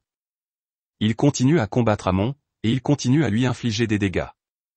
Après un moment, Rude remarque que ses mouvements se sont ralentis, et elle se entoure de vent. Marius essaie de l'attaquer, mais le vent agit comme une barrière, et Rude comprend qu'elle a érigé une barrière qui coupe quiconque s'approche d'elle. Il observe que la pierre sur son front ne brillait pas avant qu'elle n'active la barrière, et il pourrait peut-être désactiver la barrière s'ils détruisent la pierre. Lily demande à Nain de jeter un sort de dissipation pour supprimer la barrière, et elle mentionne qu'ils suivront son sort en attaquant Amon tous en même temps. Nain commence à lancer le sort, et les autres lui achètent du temps de lancement en engageant Amon dans un combat. Le combat est devenu difficile et Rude pense que c'est de plus en plus difficile de respirer. Même se tenir près de ce vent est insupportable, mais il doit endurer, et il doit se concentrer sur la défense tout en encaissant les attaques. Nain lance ensuite le sort de dissipation, et cela supprime la barrière, et tout le monde attaque Amon. Amon parvient à protéger sa pierre, mais il la blesse. Rude utilise ensuite tous les dégâts qu'il a accumulés pour lancer sa compétence de conversion de vie, mais ce n'est pas suffisant pour vaincre Amon. Amon utilise ensuite de la magie offensive du vent sur Rude, Lilia et Marius, et Rude essaie d'endurer le sort de toutes ses forces. Son bouclier absorbant tombe à seulement 500, et il pense qu'il va mourir s'il perd son bouclier absorbant maintenant. Il parvient à survivre à l'attaque au prix de son bouclier absorbant, mais il remarque que Lilia et Marius n'ont pas été aussi chanceux.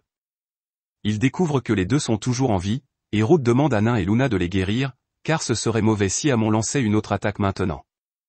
Nain lui demande s'il compte se battre sans son bouclier absorbant, et Rude mentionne qu'il peut simplement utiliser ses compétences pour combattre. Nain comprend, et Rude continue à combattre Amon. Sans son bouclier absorbant, il a du mal à bloquer ses attaques, et Amon essaie de lui jeter un sort de vent, mais elle ne peut pas, car elle est vraiment mal en point. Rude pense alors qu'ils l'ont presque eu, mais ils vont devoir battre en retraite, et Lily lui dit qu'ils peuvent encore continuer à se battre. Elle demande à Nain et Luna de se préparer à lancer des sorts, et elle mentionne qu'elle va passer en mode attaquant. Elle déclare qu'elle utilisera sa compétence de fusion pour prendre le contrôle de Lilia en remplacement de sa sœur, et étant donné à quel point Amon est faible, ils doivent être proches de la battre. Rude hésite à l'écouter, mais Lily lui rappelle qu'il lui a dit qu'il écouterait ses demandes, et il accepte. Rude continue alors de bloquer les attaques d'Amon, et il pense qu'il ne s'attendait pas à être aussi faible sans son bouclier absorbant. Il pense qu'il doit gagner du temps, mais il a vraiment du mal à bloquer les attaques, et il reçoit quelques dégâts.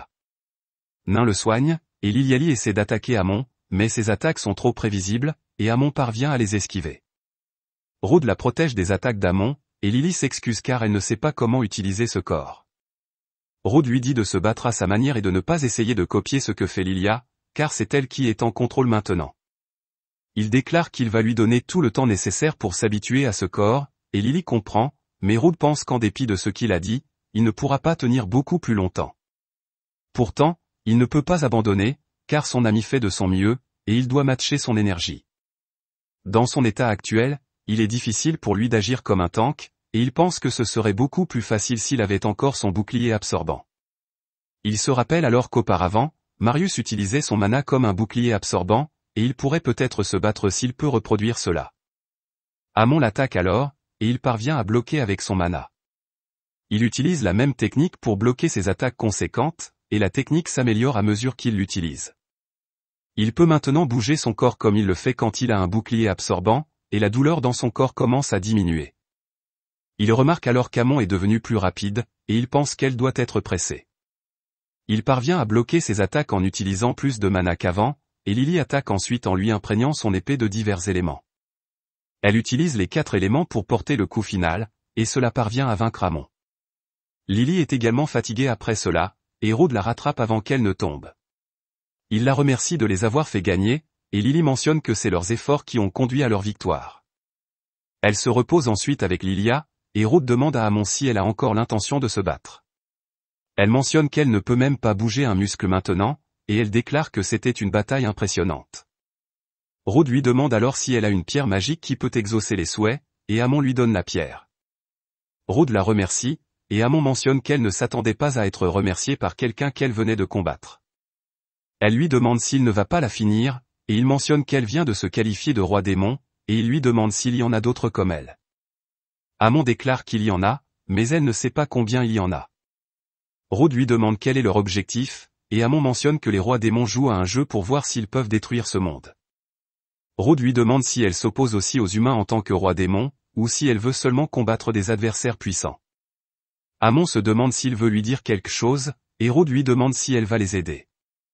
Il mentionne qu'il aura besoin d'alliés pour combattre les rois démons, et Amon déclare que dans ce cas, il peut simplement utiliser un bracelet d'esclave pour la forcer à l'écouter.